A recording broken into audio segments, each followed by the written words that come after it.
that come straight back? I'm bringing him down. I'm bringing him down. Why is there still more time? No. Why is there still more time? Why is there still more time? What? Yeah, it'll be. But what happened? And nothing happened in extra time. Why there's more time here? Why is there more time? To him.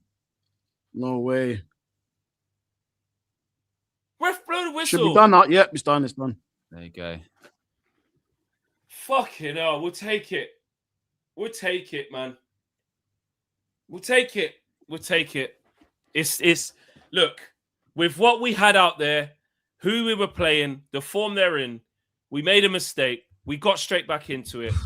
We could talk about individual. Aiden Heather's going to feel hard done because he knows that goal was on him as well. But he played well apart from that. We fought. We didn't wilt. It's the best you could have hoped for. I predicted a draw before, I think, on DR. Not here. I was going to say. I predicted everything. But I'm not shocked at a draw. I thought it could have been worse, to be honest, and it wasn't. So, yeah. It's probably a fair. It's probably a fair. You know what I was going to say? Flex, and I know that this is going to get the standards police really, really upset and all that kind of stuff. But I actually think, in the grand scheme of things, I think it's an all right point. I think if you look at how they've been doing recently at home, Leeds. You look at some of their recent results. Obviously, they absolutely smashed Palace 4-1 at home. They drew with Liverpool 3-3 at home. They beat Chelsea 3-1 at home. Like recently at home, they have actually been all right. And considering who we've got available to us today, I think I'll probably take a draw, to be honest. Like I will. Like, we've got our squad is shit at the best at times, and also now we've got hardly any players available. Ruben Amorim could make literally one sub, which was Xerxes that did improve the game for us. So I will go that it's actually not a bad point in the grand scheme of things, especially when people are screaming before the game that we're not going to win. You know what I mean? Get a point is not the worst, but but like straight away, you know what I mean? It's no standards in the bin, standards in the bin. I get it. I'm with you.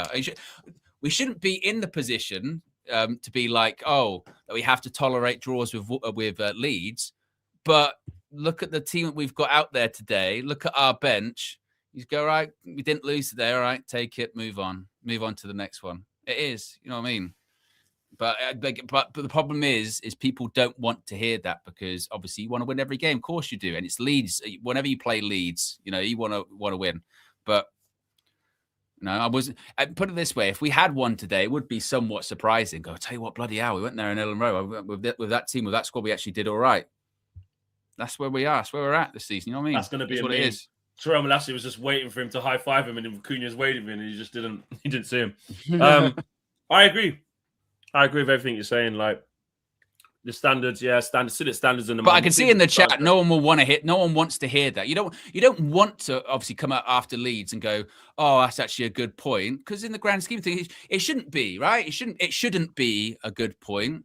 But if you do actually take a step back and push the keyboard where we are away, right now, push the keyboard away and go, actually, who did we have available today? The only senior sub we could make was Joshua Xerxes, and that actually worked out. You go, well, all right, you know what I mean? Away from home, okay, and by the way, that's also not going like that what I saw today was good. No, a lot of what I saw today was shit. But guess what? It's also shit every single week. I'm done doing the whole complaining of, I really expected a performance today from Man United. Why? Why would you expect a performance from Manchester United? Every single week we see the same thing. So why would you expect anything different, right? And that's not going, I'm happy with it or I accept it, but I'm not shocked by it. And I'm not outraged by it.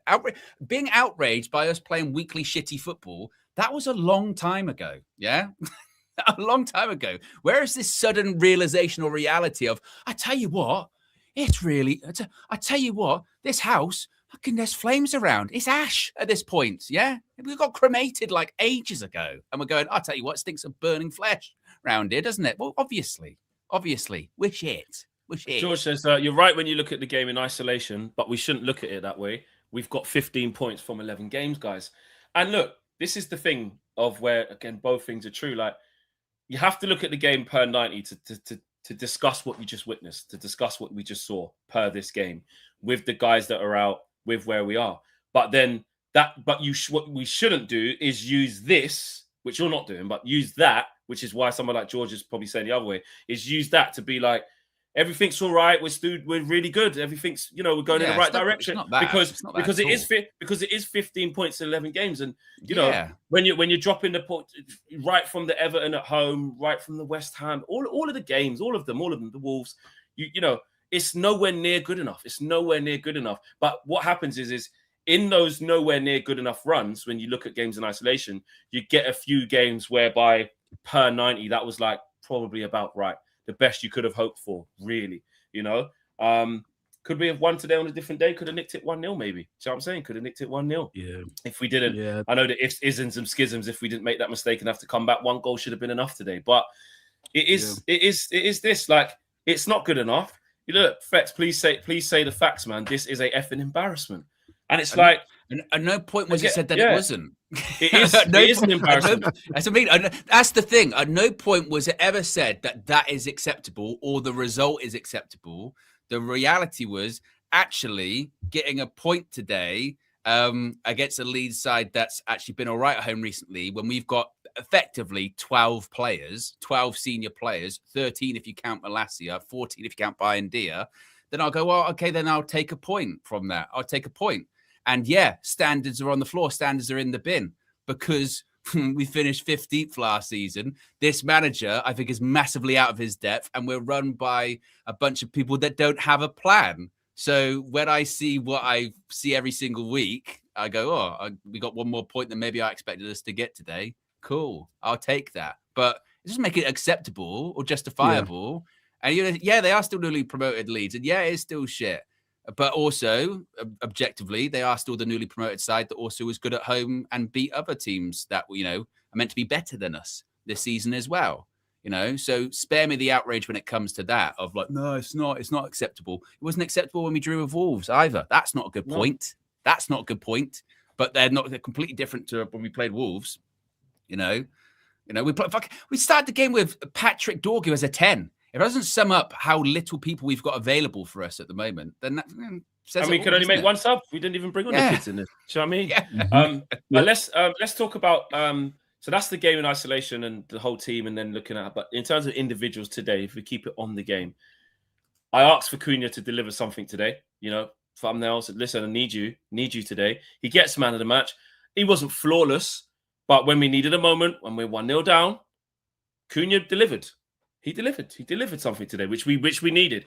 It wasn't perfect. It wasn't flawless. It wasn't absolutely a breath of fresh air from minute 1 to minute 94. But we needed a goal, and we all said the most likely most likely output of any bit of quality today is going to have to come from him. So I commend him for that. Joshua Zirkzee changed the game. He changed the game completely by just giving us a focal point in the middle third, to be able to turn transitions into actual, something that could give us a goal, because he comes straight on, gets an assist. So he deserves his flowers. After getting hooked off at half-time in the last game in embarrassing circumstances for Jack Fletcher, he's come on and had an impact. Lissandro, I think the senior players, like they said in comms, I think the senior player defensively and organisationally, apart from the goal, obviously, which comes from a bit of a weird way, They did well. Luke Shaw played well, looked after himself. Martinez looked after himself. Dallo looked after himself. That goal, though, I think Dallo tries to kick it, and then they end up kicking it. They just turn it around. Yeah, he does that infield pass with the left foot into the so he made some mistake there. Heaven and Yoro for most of the game were all right. Heaven will be really upset with himself now. He's going to kick himself because he was wrong side of Aronson, couldn't prevent the goal. Lenny Yoro got run past a couple of times, but other times got back in and defended well. Ugarte, him and Casemiro, they did the ugly side of the game fairly decently with what was needed for this level of opposition. But then you get to Sesko, wasteful. People saying, can we have a conversation? Well, let's have a conversation. He's not ready. He's not good enough right now. He's not. It's going to be time. It's going to take time. But let's not dress it up. He costs a lot of money. He's not been good enough. He's not. And the chances that he's getting into chances, by the way. What we keep saying, when a striker doesn't do well, it's always, but the team doesn't, no one crosses or no one plays to him or no one does this. Fuck that. The guy's getting chances, bro. He's just fucking up. Baggy touches, shit anticipation, not anticipating where the ball's going to go, not putting himself in the right position, not executing well. Now, all of that can change. You back the kid to change it in the future as he keeps progressing. But all we can talk about is what we've seen so far and where we're at now. And, he's cost us a few times by just not being clinical enough. Simple as that. You know what I mean? Yeah. Oh, and you're on mute. Yeah. Oh, sorry. Yeah, no, I agree. I think today is one of those ones where, it's not. I think sometimes you can make the thing of, oh, he didn't have chances. Or players aren't playing to him. He's had several chances today, and he's got to do better. Even the ones which they were offside. I mentioned that header with fucking bounces off his header. Doesn't look comfortable at all, and that's when I think you go back to the recruitment of the striker. Joshua Zirkzee comes on today, changes the game, not playing as a striker because he's not a striker. And Benjamin Sesko, our other striker, has a difficult game because he's this raw striker and we've got no alternative. And we've got no alternative, not because, they're off at AFCON or they're injured. We've got no alternative because we don't actually have another senior striker. So once again, obviously I know for the summer we're looking midfielder priority. Totally agree with that. But I think if you in this January window, if you can see a senior striker, and he don't even have to be amazing. I mean, we're sorting that. We're saying now, if we'd had Calvert-Lewin, he might come on today for us. Or if we have this player, they might come on today for us because we need something else. We need something else because even Zirkzee, let's say he does stay, he can't be our other striker because he's not. He's not the other striker. He's not that. We saw Zirkzee's what we saw just coming on there. That's what he is. Yeah, exactly. Yeah. That's what he is. I totally agree. Yeah, I think the Sesko stuff just quickly because obviously everyone will say, yeah, talk about Sesko and all this and that. For me personally, I think parts of his game were good today. He was a consistent sort of outball to him. He was holding the ball up. He was linking in with the forward players as best as he could. I think the bits where he's really struggling is obviously in front of goal. I think once he does get one goal, I do think that confidence will get another and another. But in terms of his all-round play, being able to hold the ball up, people keep mentioning Rasmus.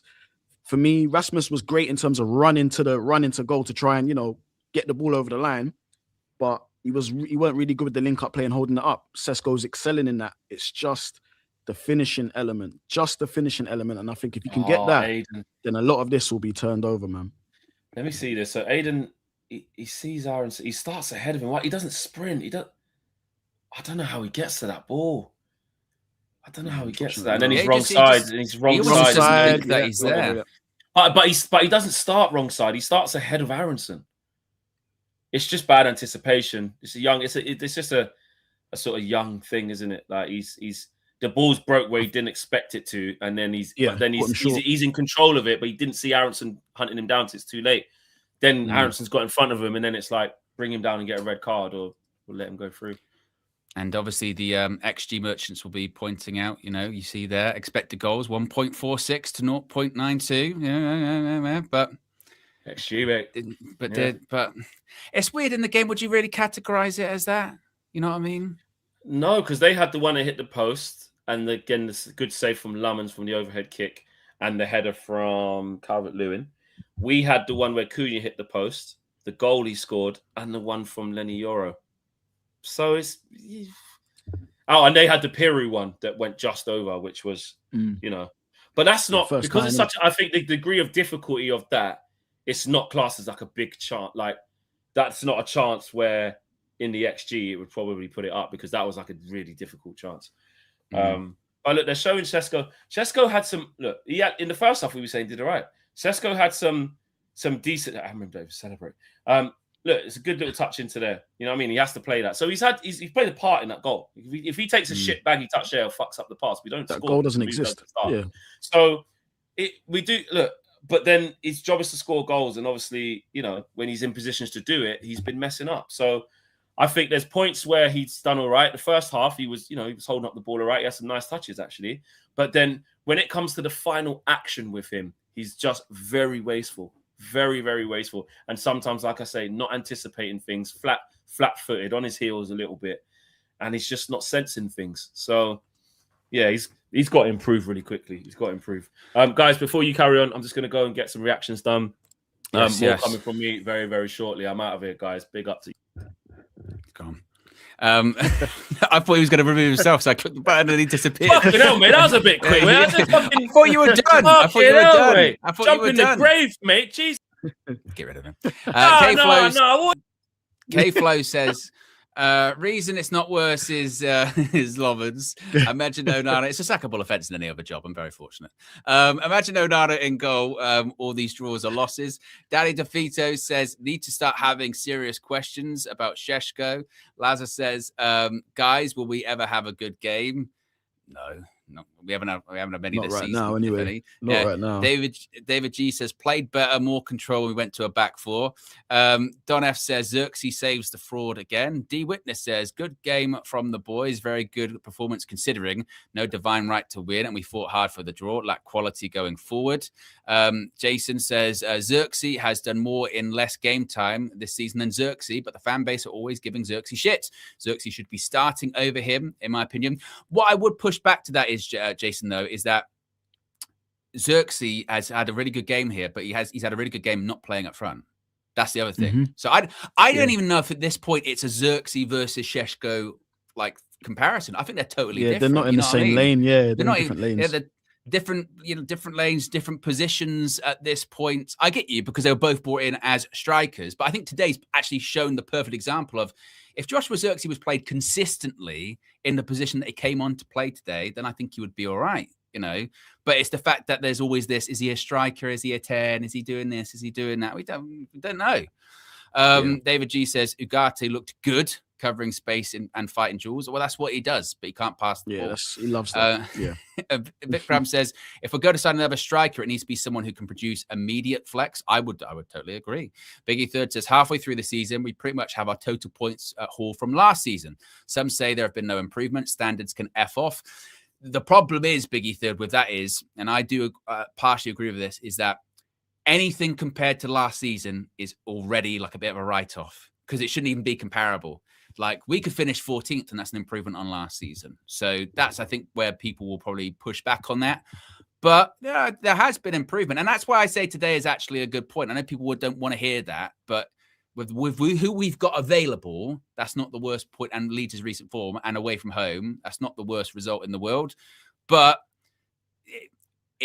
when you take a step back out of this game, just in isolation, in general, even when we've got all full players available, it's still not good enough. You know what I mean? It's not. It's nowhere near good enough. We're shocking. Nathan says 15 points from 11 games is horrific. Get Amorim out. And that's the other point. So you say 15 points from 11 games. That whole 11 games there, it's not as if we've had the AFCON players and the injuries for those whole 11 games. That's why you do have to look at today in isolation, because who have you got? No people available. You can only make like one senior sub. All right, cool. But further steps back, in general, it's nowhere near good enough. Cornerstone says, dispute, keep we a back four at the back. Keep we back four at the back work system. I have no idea, DJ. I know what he's trying to say. He or she's trying to say. I mean, not a basically saying this you keep we back four at the back work system. You know what? Actually, I don't know what he's trying to say. I don't know.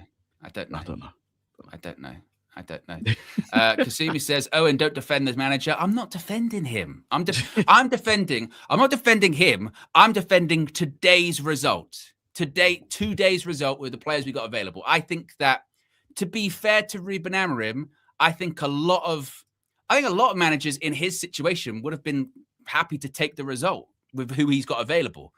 Now, overall, like I said earlier on, identity, lack thereof, this, that, and the other, that's indefensible. You can't defend it. You can't. But today, I think you can defend a 1-1 today, to be honest, and go, look, it's not the worst result in the world. Move on. Can I defend a lot of the football I've seen this season? Can I defend some of the other results when we've got a full squad available to us? I can't defend that. I haven't defended that. I don't think Ruben's going to last. But today... I just go, well, it is what it is. And you've been consistent, Owen. You've been very consistent with your Ruben take. You have been quite consistent. Yeah, nothing's changed in that. Do you know what it is, DJ? Yeah, I think there is this weird feeling among some fans that if you've said that you don't think it's going to work out with Ruben and you don't think he's doing a good job, this, that, and the other, then for whatever reason, you cannot then defend certain things he does or say. You cannot go, well, actually, that's not really his fault, that thing today, or that's not actually his fault. Yeah. It has to be, if you're Ruben out, then blanket across the board. Every single thing has to be his fault. Every single thing is totally on him. That's the way it's. And it's again, it's not. It doesn't work like that. It doesn't. I think it's Ruben stupid out. if they think, You can be Ruben out, sack the manager, but then also go, actually, he's got no players available today. What did I really think was going to happen? What I expected us to play good. Context. Really? Context in every situation. Context in every situation. Context in every situation. You didn't expect us to play good today. Still don't think it's going to work out. You know what I mean? But they're separate conversations. What we got here? BJ says Sesko plays well till he has to score. Backup needed. Biggie Third said historically, when a main striker starts this bad at United, they never recover. I just don't see Sesko hitting our expectations. And Matt says what worries me about Sesko is he's getting more service than Højlund and scoring less. Can't afford for his confidence to spiral like Rasmus. Do you worry about that, DJ? Like the confidence now with Sesko? No, he's looking like a lacking confidence player, or is it just a quality thing? I'll be honest. I've gone on record to say this, and look, I just want to just make sure I'm saying this so all the people that are hating can understand what I'm saying. As a striker, your job is to score goals. I get that, 100%, right? But first season in this Premier League, the team were very inconsistent as a team across the whole season. But then when I look at Sesko, I'm looking at his overall game. The scoring, he scored and then got injured, didn't he? He scored and then had to sit out for a bit of an injury. So that kind of messed up his momentum. But when I'm looking at Sesko, I'm looking at his overall game. Holds the ball well. He links up with the front three well. Shields the ball well, right? Able to pass. Rasmus wasn't doing even half of that when he was at United. He was worrying more about wrestling defenders than actually holding the ball out and linking play. So he was always getting our possession turned over to the opposition, literally 85% of the time when he was up front. Sesko obviously is the out ball and he holds the ball well. Now, for me, he's in the right positions to score the goals. That's another thing I look at. It's not like, oh, Sesko, why wasn't you there? Or why don't you make that run, Sesko? Or what are you doing there? Like he's in those positions. So all it now is upgrading the quality. All it now is finishing. It's being able to, those half chances, turning it into a goal. And that's what he has to learn because he's still a young player. Same as Rasmus, he's gone to another league, but they're young players, so you have to give them time. So that's why I'm all for 2 years in. If it's not working, then you move him on. This is his first season. So I'm still willing to give him some time. Sure, there's points where he's misplaced the pass or maybe the touch has been a bit baggy, and I will call him out for that. Accordingly, I'll say that was shit, Sesko, come on. But overall, when I'm looking at his overall play as a centre forward, I think he's okay. He does need to get better, obviously. So I'm not too worried because he's doing the basics right for me at the moment. I think the trouble is with him is it's that maybe this should be something that Man United consider when purchasing players in the future, is that I just think at United, being a young striker is really, really difficult. I mean, I don't think it's a quality thing. Like there's nothing in Benjamin Sesko or whatever, but I just feel like, we need to almost sign strikers that, because there is still an element of risk with every transfer, and certainly with a young player like Sesko, he's not have the most amazing, incredible goal scoring record in his career prior to a signing. There is an element of hope there, isn't there? There's an element of hope of, all right, he can make the step up and he'll be ready to go. And I just think at United, maybe you just need that like baseline level of experience, getting like 20 goals a season, that level of confidence, because if you go a couple of games without scoring, you're going to be properly crucified for it. So I do sympathize with him a bit. I sympathize with him a bit, but at the same time, Man United, your bread and butter, like you said, is scoring goals. 2 goals this season, and you have had chances in recent games. That's not good enough. That's and true. You should get criticized for that, because the expectation is that you're better than that, even at a young age. So you're going to have to accept that level of criticism. I think a bit like with the Højlund one, and a bit like with the Xerxes one, and now with the Sesko one, I do think it's kind of, once again, the focus should be on them, for they need to be doing better. But then also the focus should be on those people within Ineos going, are you bringing in these people and putting them into the best position to succeed? You know, are you bringing in that right? You know, they're in the best position to succeed, and probably the answer is no in that one. So I think it's a bit of both. I think Sesko needs to be doing better, but also, once again, from a recruitment standpoint, I'm looking at United going, was that the right player at the right time to get? Was it really? I don't know. Here's the thing I like to think about is if you look at sort of like in the most recent years, apart from Marcus Rashford, name another forward player in that forward line that is scoring 20 plus goals. Forget even Ineos, before even Ineos came into it. There's been nobody. there hasn't been nobody. And one of the reasons why I theorize is that we got away from our formula of back in the day. And back in the day, when I say formula, it was you go and get your experienced striker. I don't care. Listen, we're spending like big money on. We spent that 85 million. You could have gone and got an actual proper established striker that is almost going to guarantee you 20 plus goals a season and a few assists, right? We didn't go that route. You always go and get your established striker and then you get your young, promising striker to learn off that striker. We got away from that model.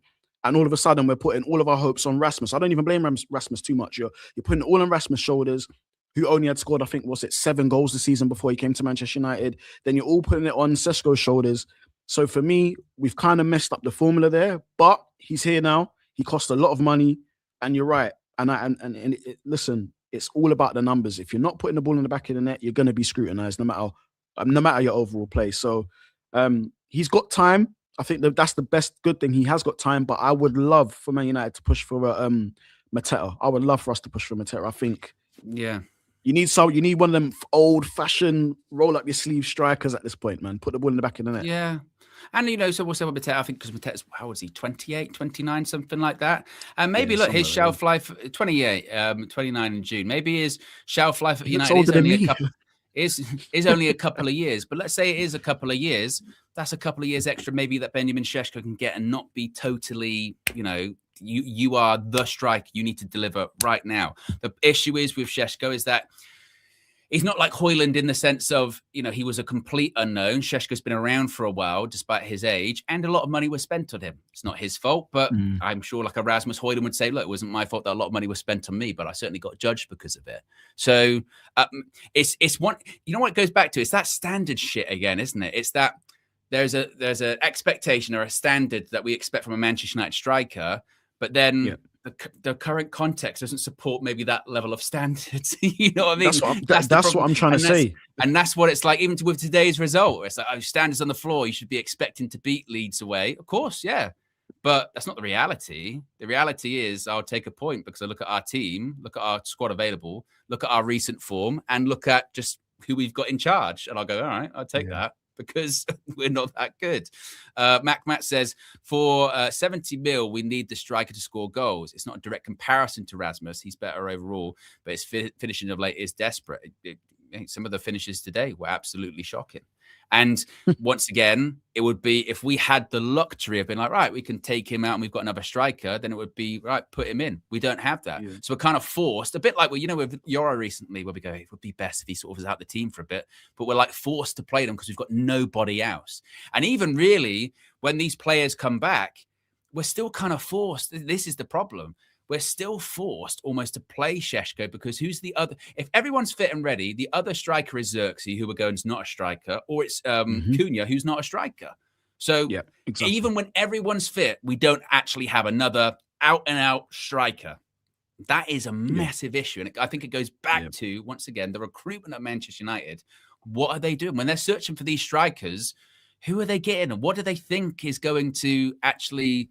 going to happen. So I don't know, man. I guess it's formulas. Because even with the midfield, I think a couple of shows ago, I think off cam we was talking about kind of how much investment United has done to the midfield over the last how many years, and it's been shockingly kind of poor. But what I'm basically trying to say is that we got away from formulas, and maybe that was because of how we looked in the business world of Manchester United in terms of how we're doing deals and stuff. But I always said, you go and get an established striker. No matter, I don't care who it is. If they've got a record of scoring goals, all you're doing is changing the pitch and the country that they're playing in, preferably. Yeah, that's what's probably going to happen, right? But then obviously you would bring your young striker in. If you got a midfielder, you're always going to have a ball player midfielder than the one that's combative. I think we just got away so much from that kind of formula that was built on success at Manchester United. I think it's all gone a bit kind of pear-shaped. It's like, oh, let's go get Sesko for 85 million. He's a promising young striker playing in a different league. Okay, but really that money, I've seen strikers for less at lesser teams putting the ball in the back of the net. Harder chances. So I don't know, man. It's a weird one. Because like, think of it this way, right? So look at the strikers we were linked with in the summer as well. So we're going after Liam Delap initially. We dodged a bit of a bullet with that one with his injuries. He's not putting up trees either. Not scoring any goals. But let's look at the profile of striker he is. Young, 1 season in the Prem. He scores some goals in the Championship, but that's it with him. So that's a project striker similar to Sesko. He'd have probably found himself in a similar situation to Sesko here, where we're like, well, it wasn't going to be as much money because there was a release clause, but young striker expectation, all right. So we don't get him. Then let's talk about getting Victor Gyökeres, and yeah, again, maybe we dodged a bullet with that one, but at least with that profile of striker, you go right. He's 28 or something like that. He's ready to go right now, immediate impact, and if he doesn't do it, then it's like, wow, it's on you, cool. But then we go back to a young striker again. All right, we didn't get Gyökeres. Well, let's go for Sesko, who's younger, and we're going to spend a lot of money on him. And you sort of go, well, wait a minute. None of them have really worked out. But you've gone back and forth about which profile of player you want. You've gone from young project to ready right now to young project again. And you've ended up actually spending more money than it would have cost to get either in the young project. So I don't know. And I see some people in the chat going, oh, we should have kept Rashford. Even when Rashford plays up front, we're like, well, he's not a striker. We need another striker, and even if Højlund was still around, it would still be, well, they're 2 young strikers. We still need that striker that's like late 20s, even if they were like early 30s, just for a couple of seasons while Sesko's there. And I don't mean stopgaps like we did before, but like, let's say we had, when we signed Cavani and he was like 33. Yeah. If you sign someone like Cavani now, but you've still got Sesko, that's when you would go like, right, perfect. Yeah. If Sesko's not playing well, Cavani can't play every single week anyway because he's older. All right, cool. Something like that. But we just don't have that. And then even then, some of the people we're talking about, they're not proper strikers. Rashford, he's a wide player. It's not a striker. Xerxes, and even when Rashford was here, it's not a striker. Even when Rashford was here, like some people are saying, oh, bring Rashford back, blah, blah, blah. But when he was here, some of you in the chat, I know you was there. I might be assuming here, but I know some of you in the chat, you were saying he was shit. So now look, striker. Oh, he weren't a striker. Well, he started his career then and he went kind of out wide. But like, come on, let's not do that. At the end of the day, for the last few years, I can probably only think of probably Cavani and maybe even Ibra of being good strikers that finish chances. Ronaldo, Chicharito, all them years ago as well. Great strike. Like we've gone away from that model of getting established guy, experienced, and then the younger one. We've gone away from that. And we're probably gonna have to pay for it. And what we're doing now is, again, we talk about shoehorning players. We're shoehorning players into the striking position. Cunha, put Xerxes in there. Are they actually strikers? No. I've seen Mbumo play there a little bit as well. Yeah, and Mbumo go for the body. Is he really a striker? Well, he can play there. We do that. We do that with everyone, don't we? Like like Shaw, he actually did all right at wing back today. But it's like, can he play at wing back? Well, he can play there in the same way that Harry Maguire can play up front, and he has. You know what I mean? But I don't know if I'd start that. Amador says, Owen, I only watched the last 10. We look tired. And Macmat says, that's what scares me. Sesko is in a goal slump, but options are so limited. His confidence could still spiral because we just have to play him like Rasmus Højlund. And that's why I say today's actually a good point, because we got nobody else to play.